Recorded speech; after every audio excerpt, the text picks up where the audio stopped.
ನಮಸ್ತೆ, ಎಜಿ ನ್ಯೂಸ್ಗೆ ಸ್ವಾಗತ. ಹಾವೇರಿ ಜಿಲ್ಲೆಯ ಶಿಗ್ಗಾವಿ ತಾಲೂಕಿನ ಬಾಡ ಗ್ರಾಮದಲ್ಲಿ ದಿನಾಂಕ 33/2026 ಸೋಮವಾರ ಸಂಜೆ ಶ್ರೀ ಬಂಕನಾಥ ಸ್ವಾಮಿಯ ರಥೋತ್ಸವ ಭಕ್ತಿಭಾವ ಹಾಗೂ ವೈಭವದಿಂದ ಅದ್ದೂರಿಯಾಗಿ ಜರುಗಿದೆ. ಶಿಗ್ಗಾವಿ ಸವಣೂರ ವಿಧಾನಸಭಾ ಕ್ಷೇತ್ರದ ಶಾಸಕರು ಆದ ಯಾಸಿರ್ ಅಹಮದ್ ಖಾನ್ ಪಠಾಣ್ ಅವರ ಸಹೋದರ ಮುನ್ನಾ ಅಹಮದ್ ಖಾನ್ ಪಠಾಣ್ ಅವರು ರಥೋತ್ಸವಕ್ಕೆ ಚಾಲನೆ ಕೊಟ್ಟು ಕಾರ್ಯಕ್ರಮಕ್ಕೆ ಮೆರುಗು ತಂದಿದ್ದಾರೆ.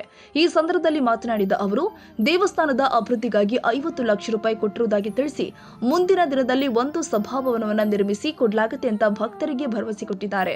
ರಥೋತ್ಸವದ ಅಂಗವಾಗಿ ಎತ್ತಿನ ಮೆರವಣಿಗೆ, ಎತ್ತಿನ ಚಕ್ಕಳೆ ಹಾಗೂ ದೇವಸ್ಥಾನ ಆವರಣದಲ್ಲಿ ಮೆಲೋಡಿಸ್ ಆರ್ಕೆಸ್ಟ್ರಾ ಕಾರ್ಯಕ್ರಮಗಳು ಜರುಗಿದ್ವು. ಸಕಲ ವಾದ್ಯಗಳೊಂದಿಗೆ ಸಾವಿರಾರು ಭಕ್ತರು ಭಾಗವಹಿಸಿ ಕಾರ್ಯಕ್ರಮಕ್ಕೆ ವಿಶೇಷ ಕಳೆ ತಂದಿದ್ದಾರೆ.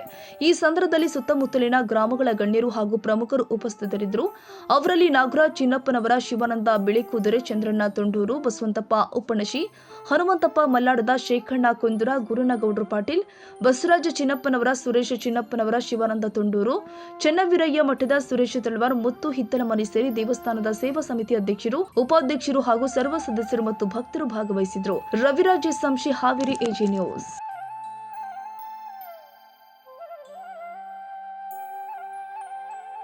ಕನ್ನಡಿಗರ ಮೆಚ್ಚಿನ ನಿಮ್ಮ ಎಜೆ 24/7 ನ್ಯೂಸ್ ಕನ್ನಡ ವಾಹಿನಿ ಇದೀಗ ಟಿವಿಯಲ್ಲಿ ಲಭ್ಯ.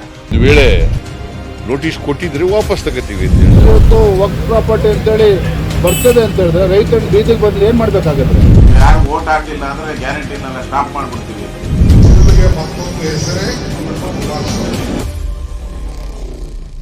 ಕರ್ನಾಟಕ ಮತ್ತು ದೇಶ ವಿದೇಶ 360 ಡಿಗ್ರಿ ಸುದ್ದಿ ಹಾಗೂ ಉತ್ತರ ಕರ್ನಾಟಕ, ಬೆಳಗಾವಿ, ಬಾಗಲಕೋಟೆ, ಧಾರವಾಡ, ಹಾವೇರಿ, ಗದಗ, ಬಿಜಾಪುರ ಜಿಲ್ಲೆಯ ಕ್ಷಣ ಕ್ಷಣದ ವಿವರವನ್ನ ಪಡೆಯುವುದಕ್ಕೆ ಎಜೆ 24/7 ನ್ಯೂಸ್ ಕನ್ನಡ ವಾಹಿನಿಯನ್ನ ಲೈಕ್ ಮಾಡಿ, ವಿಡಿಯೋಗಳನ್ನ ಶೇರ್ ಮಾಡಿ, ಕಮೆಂಟ್ ಮಾಡುವ ಮೂಲಕ ನಮ್ಮ ವಾಹಿನಿಗೆ ಸಹಕಾರ ನೀಡಿ ಮತ್ತು ಚಾನೆಲ್ ಅನ್ನ ಸಬ್ಸ್ಕ್ರೈಬ್ ಮಾಡಿ.